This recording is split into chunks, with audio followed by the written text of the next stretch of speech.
नमस्कार मेरे प्यारे बंधुओं। मैं आर के सर चंद्रा क्लासेज की तरफ से आप लोगों का हार्दिक स्वागत अभिनंदन करते हैं।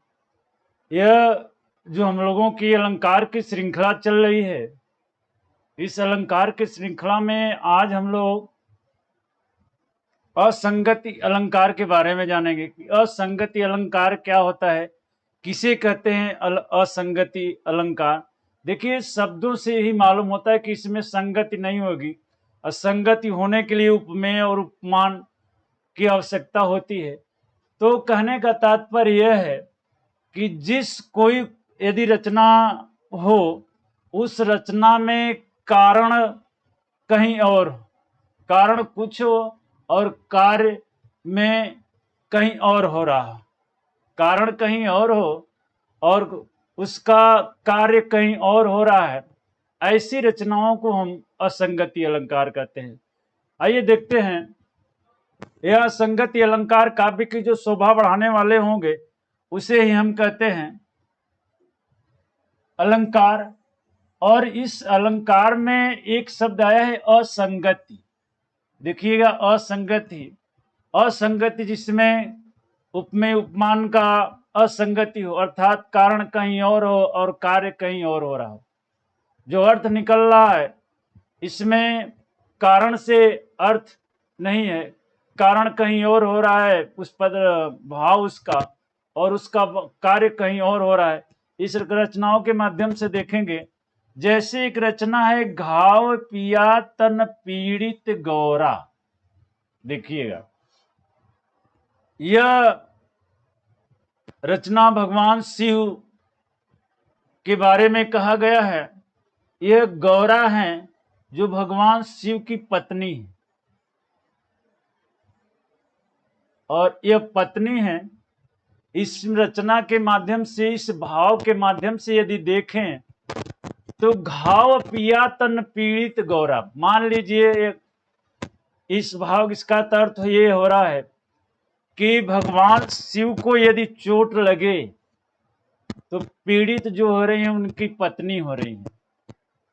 एक गाना भी चला था कि चोट लगे तो तुझे तो दर्द मुझे होता है, चोट लगे तुझे तो दर्द मुझे होता है। इसमें चोट किसी और को लग रही है और को हो रहा है, कारण कोई और है।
असंगति अलंकार, अलंकार की बात करते हैं बाद नाम ही है विभावना। देखिएगा, इस अलंकार का नाम ही है विभावना। काव्य की शोभा बढ़ाने वाले जो तत्व है तो अलंकार है, और इस अलंकार में जो विभावना है जिसमें कारण का अभाव, एक में भी हम लोग पढ़े असंगति में कि कारण कहीं और होता है, कारण कहीं और हो और कार्य कहीं और हो, तो वहां पर असंगति अलंकार है। अगर इसमें, इस विभावना अलंकार में कारण का अभाव होता है, जैसे इस पर स्क्रीन पर दिखाई दे रहा है कि कारण के अभाव हो जाए, अभाव के कार्य हो जाए तो वहां पर क्या होता है, विभावना अलंकार होता है, विभावना अलंकार होता है। अब देखिएगा एक उदाहरण जो आपको देने जा रहे हैं, इस उदाहरण में आप देखेंगे पद चले, पहली पंक्ति समझिएगा, बिनु पद चले सुने बिनु काना, कर बिनु कर्म करे विधि नाना। कितनी अच्छी पंक्ति है, और यह विभावना है जिसमें कारण का अभाव है। बिनु पद चले, बिना पैर के ही क्या कर रहे हैं, चल रहे हैं, बिना पैर के चल रहे हैं। और जो इसके असंगति पड़े, चोट लगी तुझको तो दर्द मुझे होता है,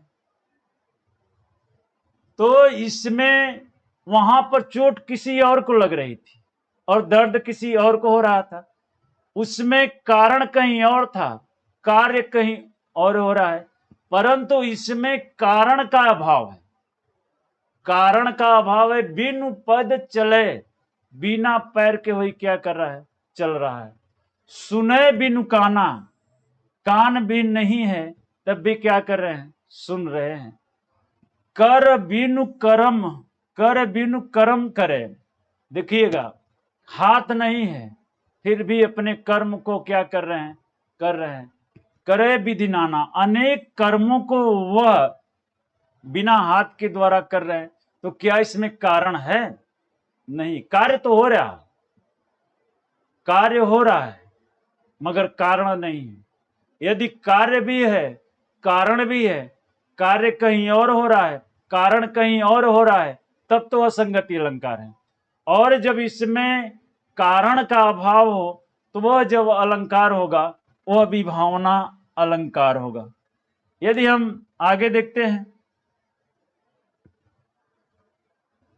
यह एक आता है विरोधाभास अलंकार, अलंकार का नाम है विरोधाभास अलंकार, जहां विरोध न होने पर भी विरोध का आभास।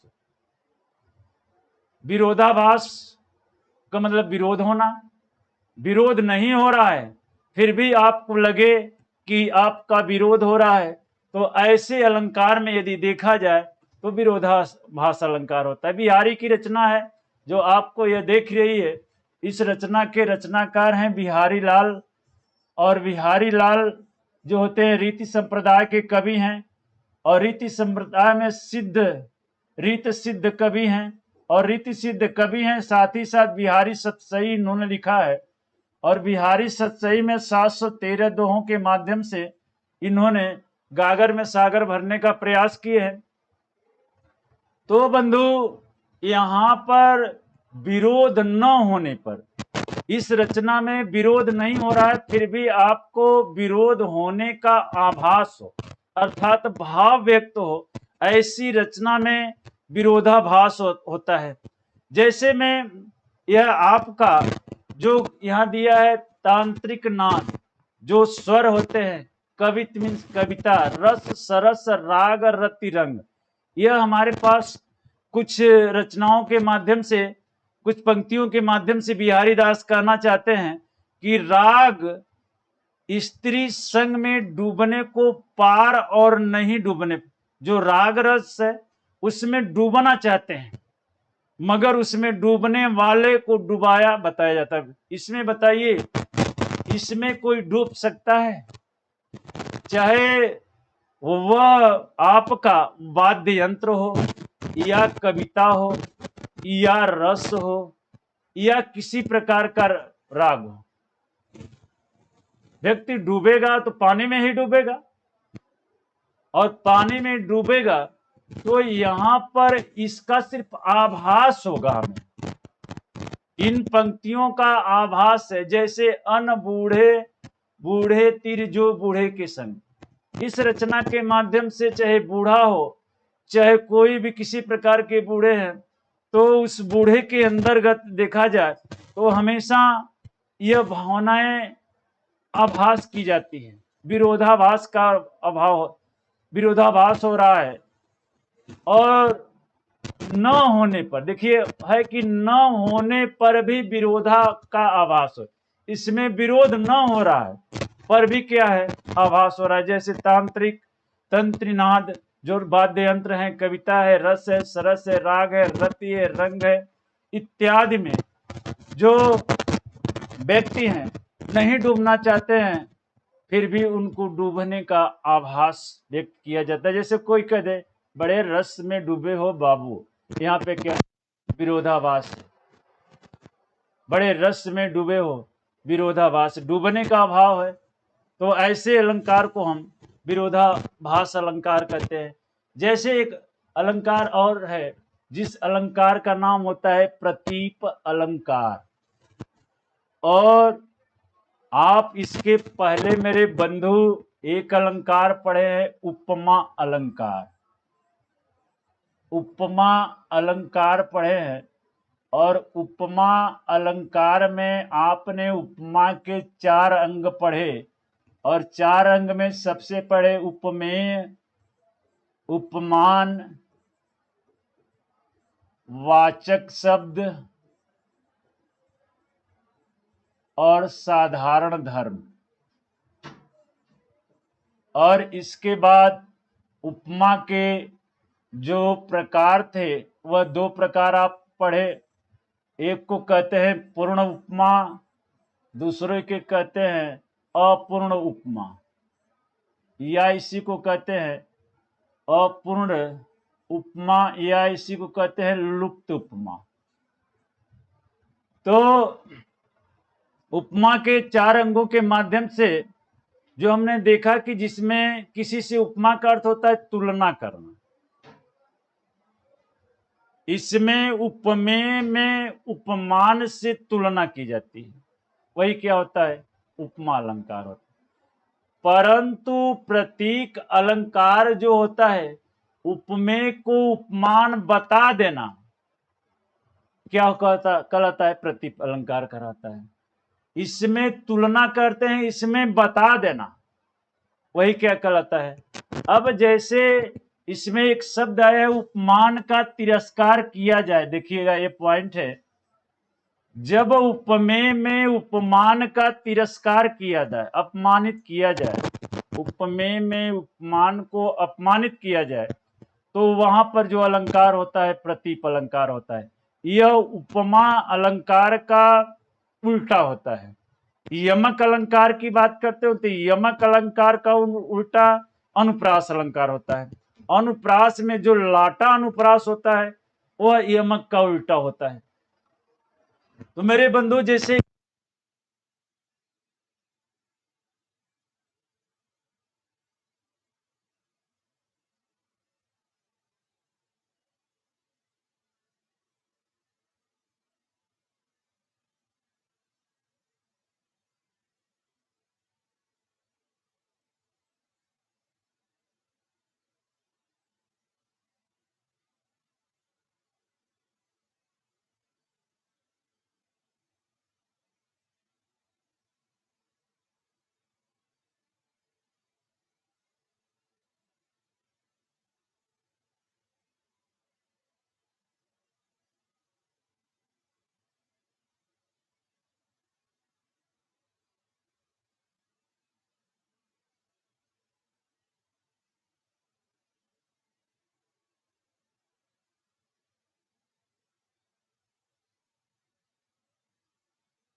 की सुंदरता चंद्रमा जैसी नहीं होती, कितना सुंदर, चंद्रमा तो अति सुंदर है, चंद्रमा के समान मुख कर लिए, चंद्रमा सा मुख कर लिए, तब तो ठीक था, तब वहां पर आपका उपमा अलंकार होगा, तुलना कर रहे हैं। मगर इसमें उपमेय उपमान में तिरस्कार नहीं, उपमेय में उपमान का तिरस्कार नहीं किया जा रहा है। अब इसमें देखिएगा, इस उपमेय में इस उपमान का तिरस्कार हो रहा है, इसमें तिरस्कार हो रहा है, अपमानित किया जा रहा है, इस मुख को अपमानित किया जा रहा है। अपमान करने पर चंद्रमा से जो इसका संबंध जो तुलना की जा रही, इसमें इससे इससे अपमानित किया जाता, उपमेय और उपमान में अपमानित तिरस्कार किया जा रहा है। बस यही अंतर है कि इसमें मुख की सुंदरता, चंद्रमा या चंद्र सा मुख है तो मुख की सुंदरता चंद्रमा से की गई है। उपमेय उपमान, और उपमेय की सुंदरता यहां पर देखिएगा, यह आपका यह आपका जो होगा यहां पर यह उपमेय है, और उपमेय में ये देखिएगा उपमेय है, यह मुख उपमेय है, और मुख की उपमेय की तुलना इसमें जो तिरस्कार की गई है, यहां उपमेय है और यह उपमान है, दोनों में अंतर है।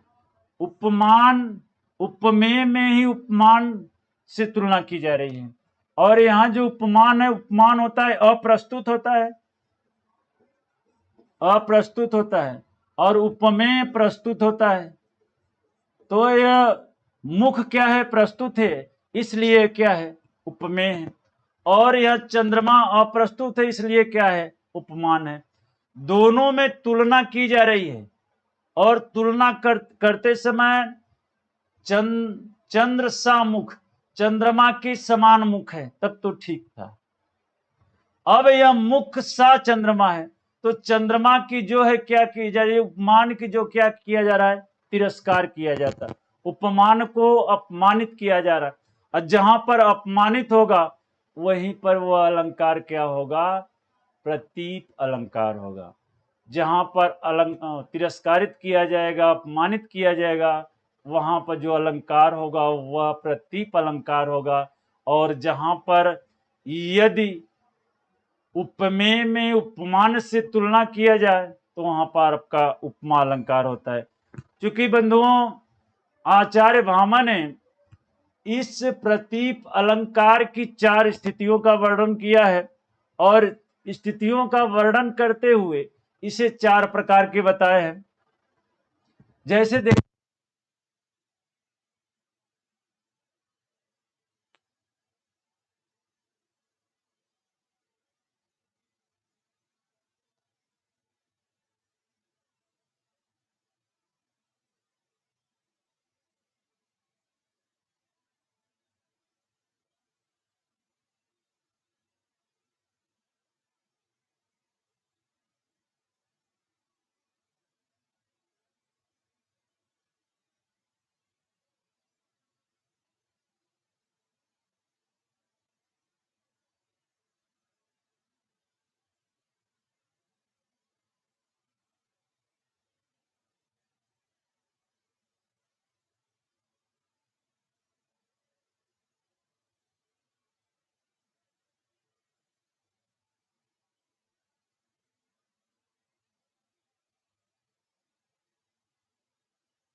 शाब्दिक अर्थ मेरे मित्रों होता है, इसका शाब्दिक अर्थ होता है उपमेय की अपेक्षा उपमेय का उत्कर्ष करना ही क्या कहलाता है? व्यतिरेक कहलाता है। उपमेय की विशेषता सूचक शब्द हो तब भी क्या होता है?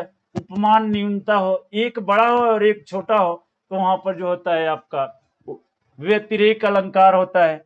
जैसे इसमें उदाहरण है, रघुबर जस प्रताप के आगे चंद मंद रवि ताप ही त्याग। देखिएगा, इस रघुबर के जो भगवान श्री राम हैं उनके तेज के आगे जो राजा हैं सब क्या हैं? व्यर्थ। सब राजा क्या हैं? कम हैं।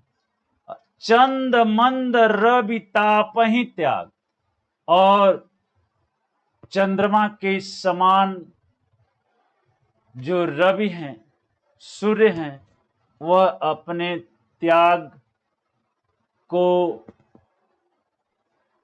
त्याग नहीं कर सकते हैं, ताप को त्याग नहीं कर सकते हैं। अर्थात उपमान की न्यूनता हो रही है। देखिएगा, यह उपमान की न्यूनता हो रही है और उपमेय की अपेक्षा उपमेय का उत्कर्ष किया जा रहा है मेरे मित्र। इसलिए जो ये अलंकार हुआ व्यतिरेक अलंकार हुआ।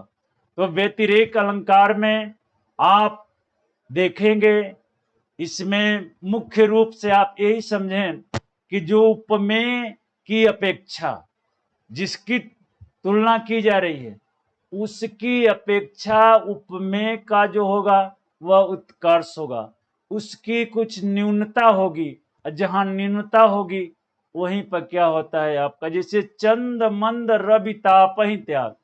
रवि चंद्रमा के समान जो चंद्रमा की शीतल किरणें हैं, रवि ताप ही त्याग। सूर्य कभी अपने यह जिसे ताप कहते हैं, तेज कहते हैं या गर्मी कहते हैं, इसको त्याग कर दे तब भी क्या होता, वह न्यून होता है। इसलिए मेरे बंधुओं, यह जो अलंकार है आपका व्यतिरेक अलंकार है। और आज मैं अपनी वाणी को इसी जगह विराम देते हुए आज की क्लास यहीं पर समाप्त करता हूं। चूंकि समय किसी को नहीं छोड़ती है, समय बराबर चलती रहती है, समय के अनुसार हम लोगों को चलना है। तो आज हम लोग असंगति, विभावना, विरोधाभास और प्रतीक अलंकार जो अर्थालंकार के अंतर्गत हैं, यह कुछ प्रमुख अलंकार पढ़े। चलिए, आपको धन्यवाद देते हुए को मैं विराम देता हूं। नमस्कार।